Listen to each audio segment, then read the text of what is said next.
ایک شخص حزم بن ابی کعب نے رسول اللہ کی خدمت میں آ کر عرض کیا، یا رسول اللہ، فلاں شخص معاذ بن جبل لمبی نماز پڑھاتے ہیں،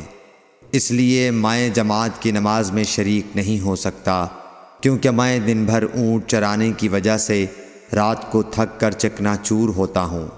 اور طویل قرات سننے کی طاقت نہیں رکھتا۔ ابو مسعود راوی کہتے ہیں کہ اس دن سے زیادہ میں نے کبھی رسول اللہ صلی اللہ علیہ وسلم کو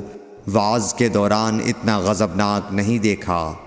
آپ صلی اللہ علیہ وسلم نے فرمایا، اے لوگو، تم ایسی شدت اختیار کر کے لوگوں کو دین سے نفرت دلانے لگے ہو۔ سن لو، جو شخص لوگوں کو نماز پڑھائے تو وہ ہلکی پڑھائے، کیونکہ ان میں بیمار، کمزور اور حاجت والے سبھی قسم کے لوگ ہوتے ہیں۔